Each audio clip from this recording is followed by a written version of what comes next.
Game 2 ended with a bit of controversy, but for the Florida Panthers, it's pretty encouraging regardless because they're coming out of New York with a split and they still continued to play their style of game. And now the series shifts back to Sunrise.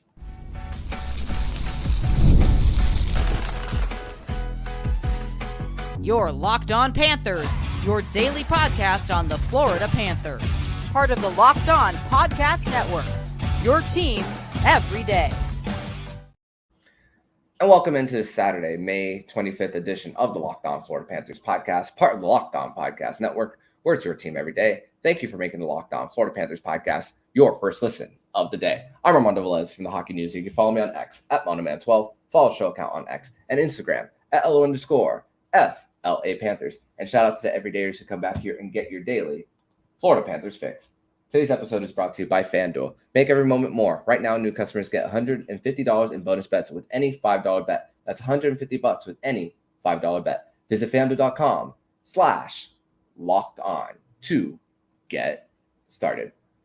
So, Cats fans, I know this isn't the easy. This might not be the easiest podcast for you to come listen to when you look at the play and you're thinking 74 minutes of hockey played and it ends with that. But also the rule is the rule when it comes to the high stick and Barclay Goodrow with the angle that was close enough to maybe get blown in the neutral zone. But even before the replay, looking at it, I wasn't thinking high stick when seeing that play go all the way down right before Barclay Goodrow went to the give and go, and then Trocheck had that return feed to him before Sergei Bobrovsky. Unfortunately, it got through with the blocker when Brandon Montour went down and blocked and tried and attempted to block it. But not a reviewable play. And when we think about everything from the Boston series, it's also maybe a little bit of a reality check when it comes to being humble and also knowing that certain things can go your way, certain things cannot, but also it can't stop you from it shouldn't stop you from knowing, okay, you got what you needed in the split.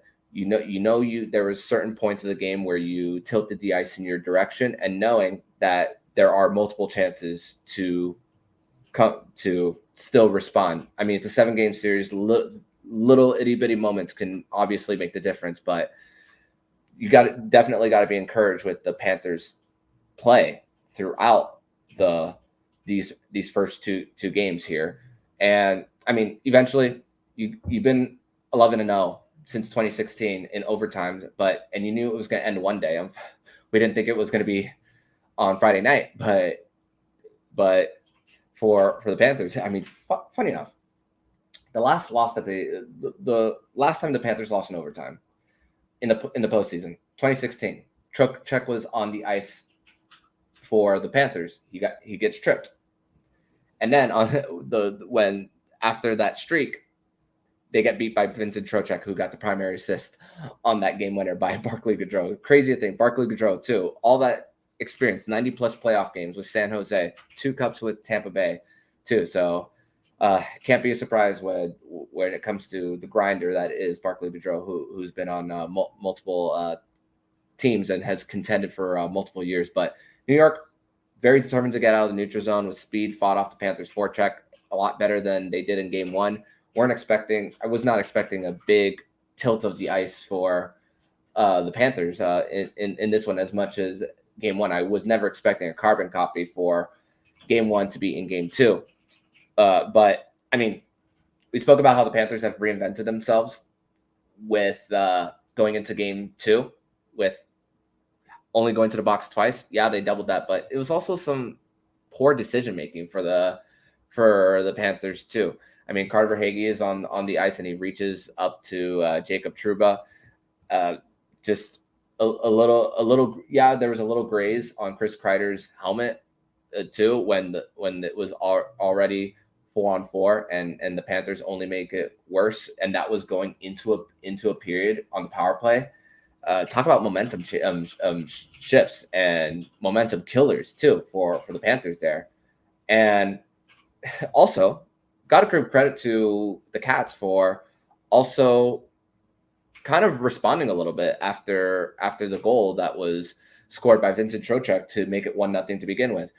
Yeah, Rangers dump it in the zone. Lafreniere gets a hit on Verhaeghe. Gus Forsling in the corner gets hit on a follow through by Vincent Trocheck, gets an open lane to the net, and everything, all the skirmishes ensue.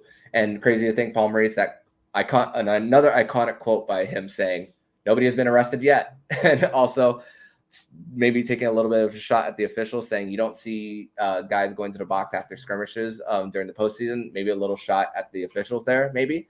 But also can't be surprised with the physicality that the New York Rangers brought. I mean, Matt Rempe is in place of Kako on the night. He gets 9 hits, and the hit advantage for the New York Rangers was 51-40 too.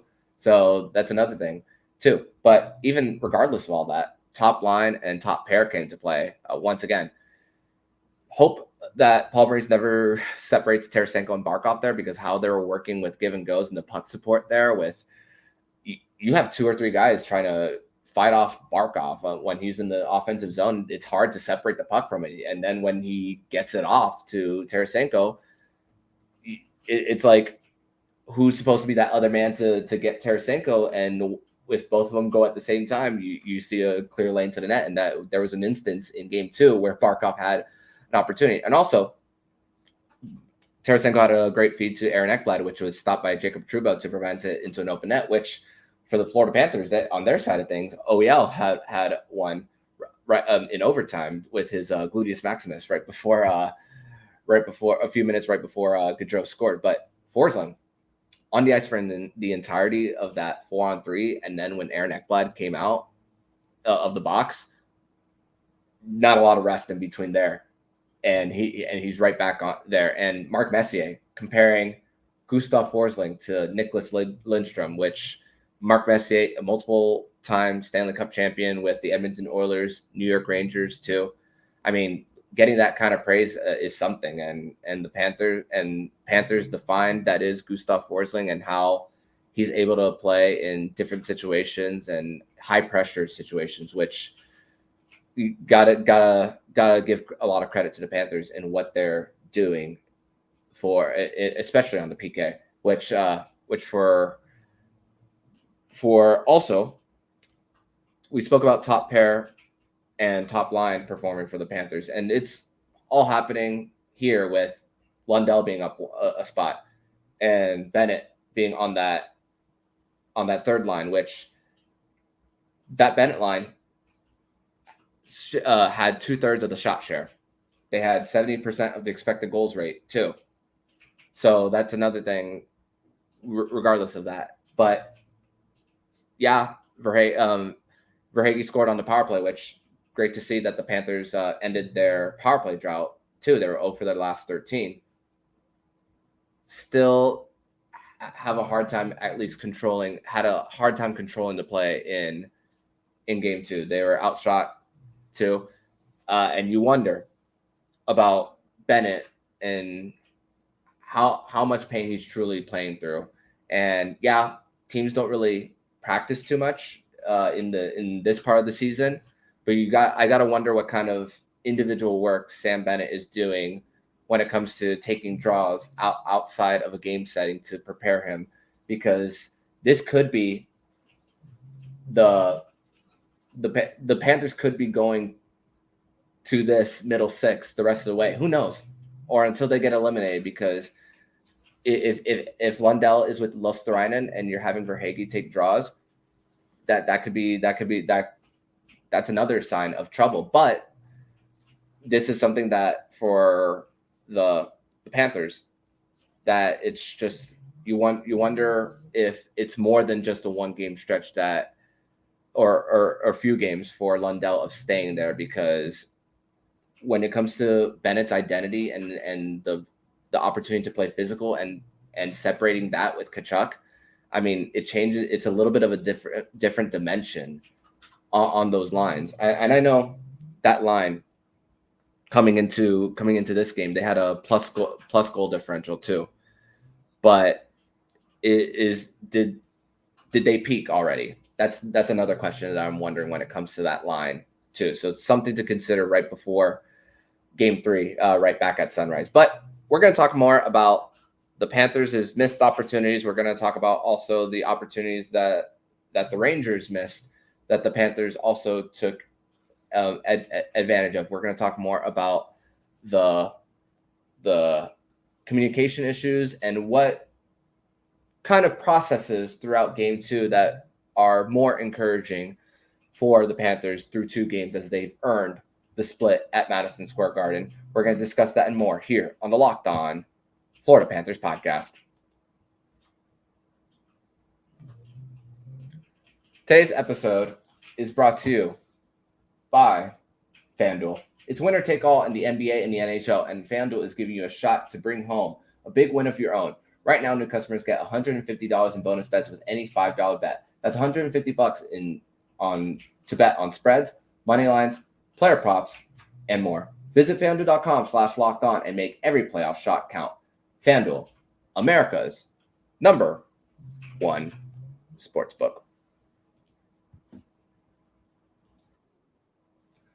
Are you watching Fox Sports or ESPN on your TV all day? Have to turn down the volume with all that shouting? Make the switch to Locked On Sports Today, a free 24/7 sports streaming channel programmed for you every day to bring you the biggest stories without all the screaming. Locked On Sports Today brings you the can't-miss analysis, opinions, and news, streaming 24/7 on YouTube or the free Amazon Fire TV channels app, part of the Locked On Podcast Network.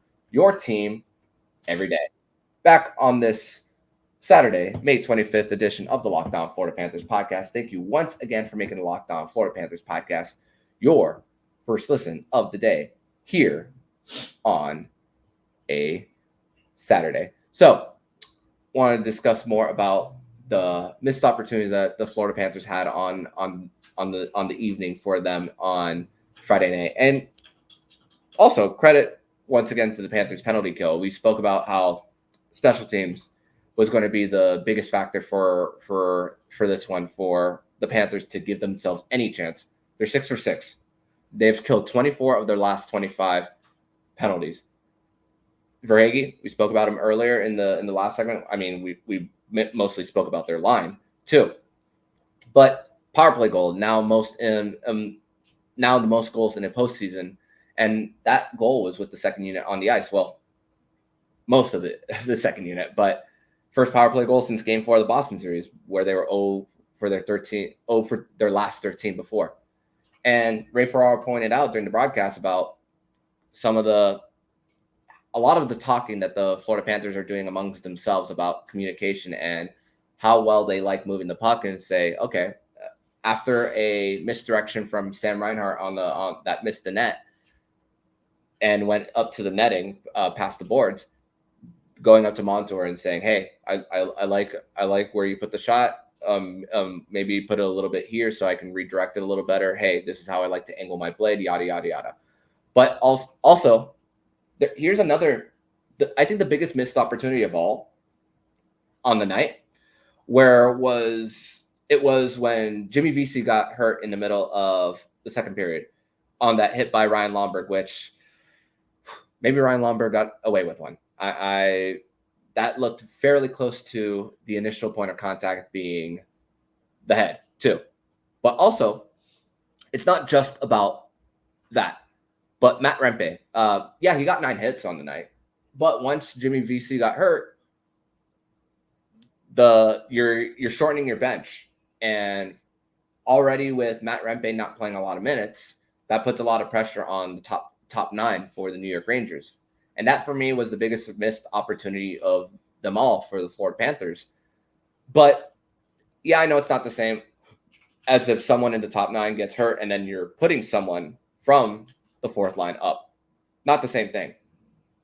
But you're talking about a game where you have to really – it's where the games are so tight checking. There's not a lot of open space, and you really got to – catch someone off of one shift too.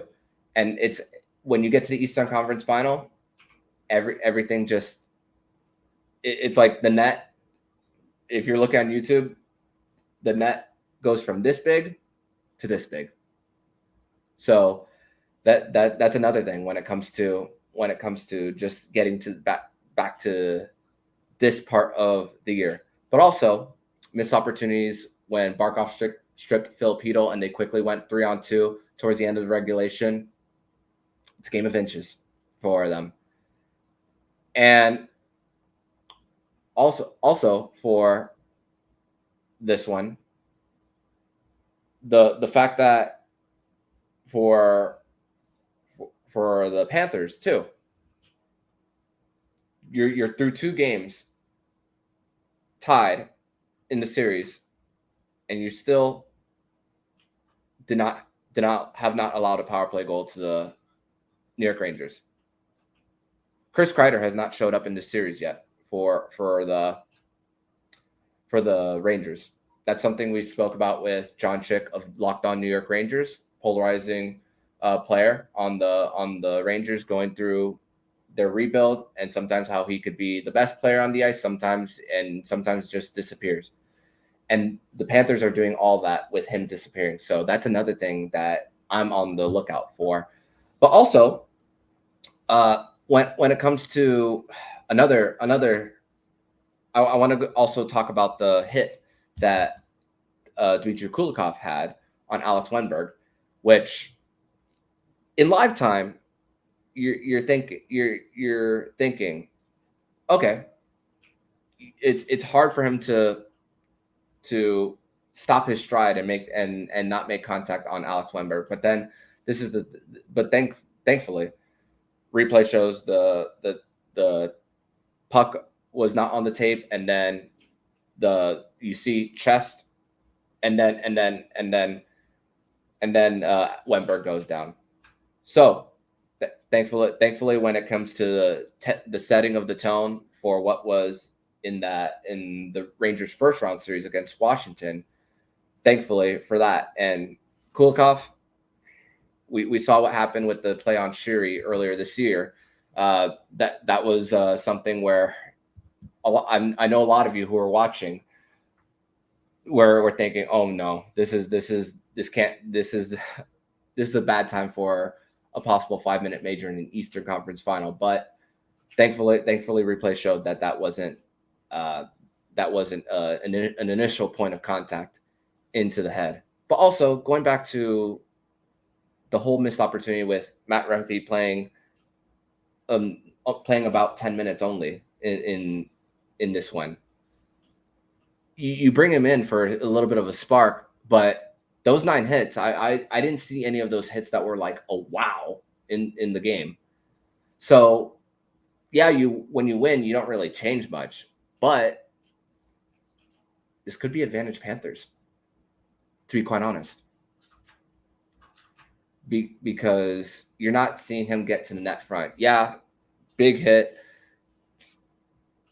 but when it comes to how the Panthers get out of the zone too versus Rempe, I've seen it a lot more easily than for the Panthers. And the scoring chances for versus scoring chances against on that Rempe line, that line had 0. Actually, when Rempe was on the ice, when he was with Goodrow and Cooley, scoring chances against 2-0 for the opposition. Goodrow, VC, and Rempe, 2 scoring chances against, 0-4. So I'm just putting my hands up. Maybe this is a good thing that the New York Rangers won, and that Rempe is going to be in the lineup once again. Because chances are the Panthers could have more of those scoring chances that for them. Yeah, it doesn't help for them with the shortened bench, but that's another thing.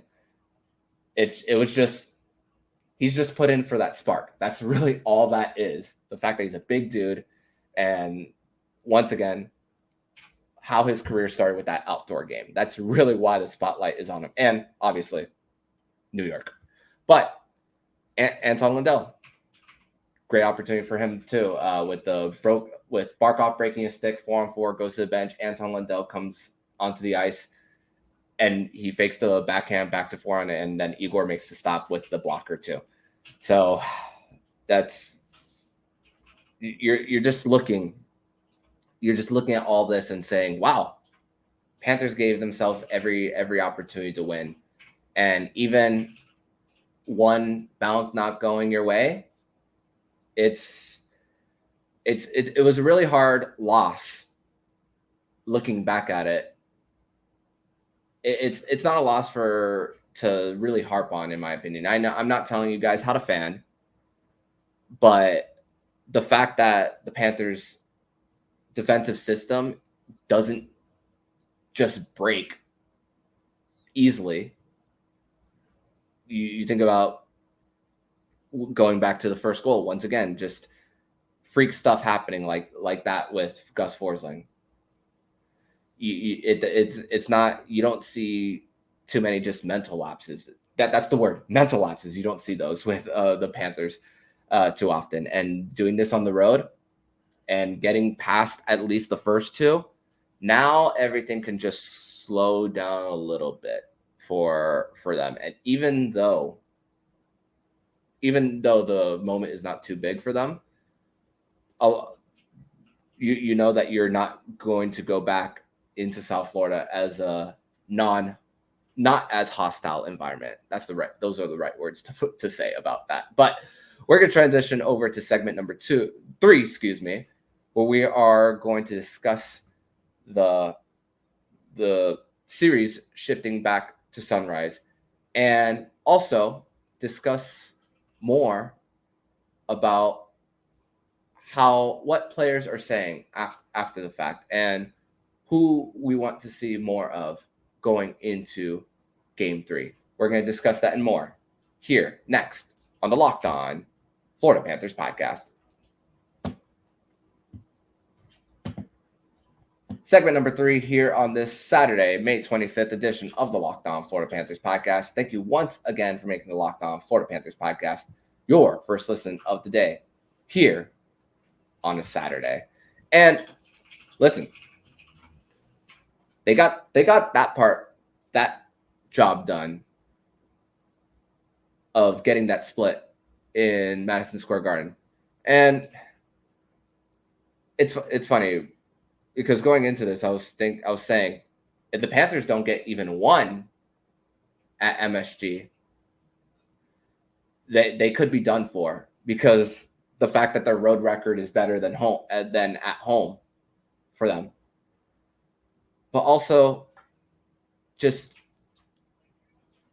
when you think about taking away, we spoke about Kreider, we spoke about a little bit of Artemi Panarin, which they also showed a stat with Artemi Panarin, David Pastrnak, and Nikita Kucherov on the ice with Gus Forsling.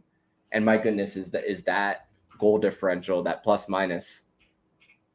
Goal differential, because plus minus is a 5-on-5 stat, but the goal differential when Gus Forsling is on the ice versus those three in the first 3 rounds is just, once again, night and day for them. And Game 1, that line of Panarin, Lafreniere, and Trocheck got a whole bunch of scoring chances. Scoring chances for them were 8-4 to the opposition, and you're still able to at least get Panarin off the board. Yeah, Trocheck got a goal and a primary assist, but you're able to still neutralize them for the most part too. And we mentioned Chris Kreider earlier, who hasn't gotten it going in the series. There, 13 shot attempts for that line. Zibanejad, Hedl, and Kreider, which Hedl went back went to that top line to start this game for this game. 13 shots attempts, only 3 of them made it on net. I mean, their opposition had 4, while their while their opposition's shot attempts were 14. So not a lot of clear pucks to the net too. That's another thing when it comes to this series. And so far, it's just when everything's just so tight, and also elite goaltenders, you can't be surprised when it's 1-1 going into at the end of regulation through 60. But now it's all happening when you have the last change. Now you're getting the matchups too. And Evan Rodriguez spoke this morning about when you lose, you want to get it out. You want to get that next game going right away. And hey, Sunday's game is a matinee, 3:30 in Sunrise at Emirates Bank Arena too. So, and also in the Boston series, we saw often, not every single game, but often, that the Panthers had 5-10-minute stretches at times where they tilted the ice in their direction. In the Eastern Conference Final, through 2 games, you had 2 stretches of at least 11 minutes of shot suppression. So, I mean, I would be ignorant to think that this would be the last in this series. But that's another thing too about certain things in the game that also turns into those moments of tilting the ice in your direction. Murray spoke about how Barkov had 2 block shots on the penalty kill, and that's really what resulted in that tilting of the ice. I mean, I think towards the end of the first period, it was like 18-4 shot attempts for the Panthers. It was the last 8 minutes of the first that the shot attempts were 18-4 Florida at the end. So, and Barkov is just continuing to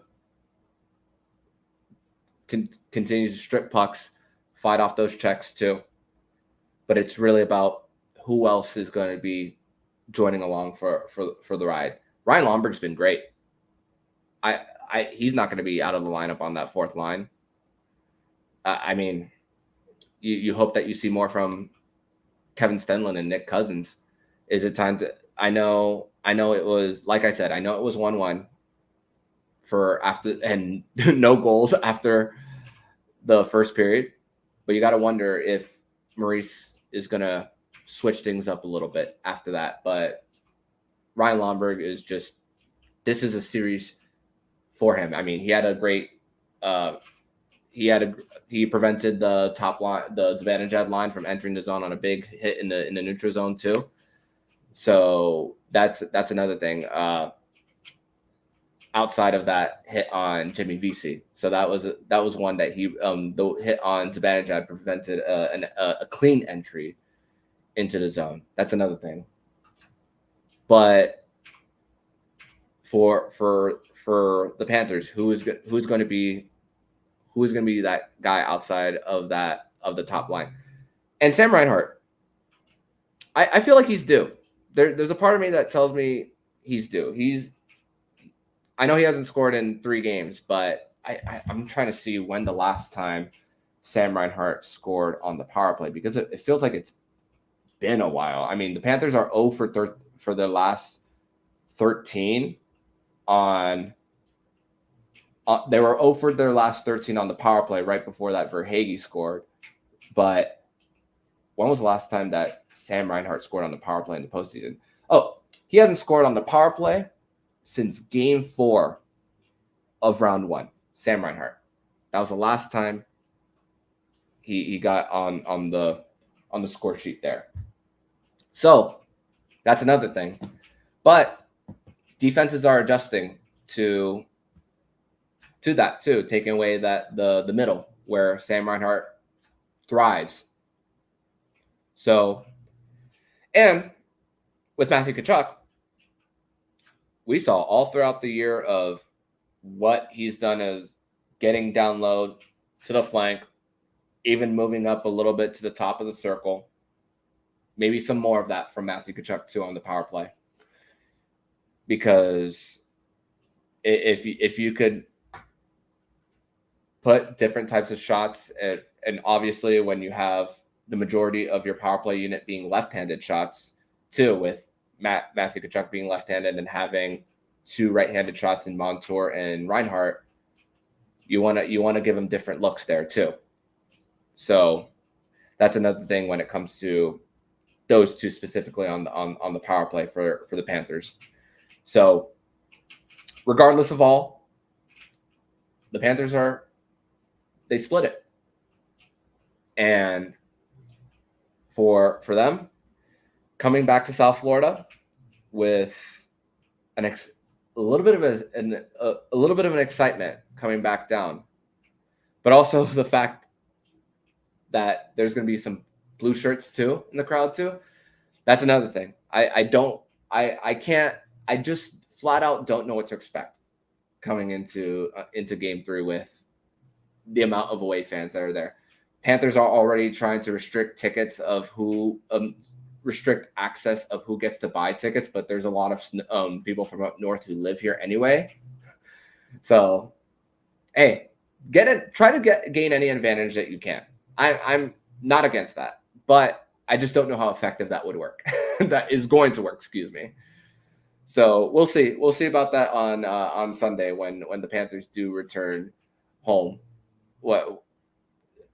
For Game 3 of the Eastern Conference Finals. So we will see. And also, I loved seeing Bob Wischusen on the call again. It was just a joy to hear him.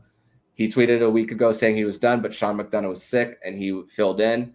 So great to see once again Bob Wischusen on the call. And honestly, my favorite play-by-play guy, at least on ESPN, at least personally for me. So it's for me. I hope that I get to hear Bob Wischusen again soon, but not that I wish anything bad on Sean McDonough. That's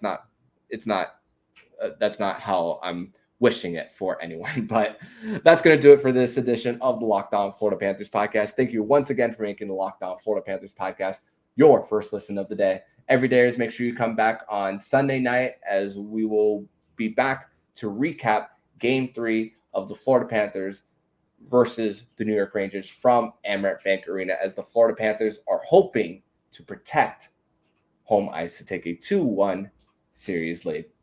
But in the meantime, if you like what you're hearing, please subscribe to the podcast so you'll be notified every single time the Locked On Florida Panthers podcast jumps into your podcast feed. Don't forget to also subscribe to the other shows on the Locked On NHL Network, including Locked On NHL, Locked On Fantasy Hockey with Flip Livingstone and Stu Roden, and Locked On NHL Prospects. Thank you once again for making the Locked On Florida Panthers podcast your first listen of the day. So I'm Armando Velez, signing off.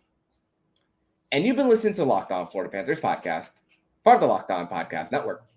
We're your team every day.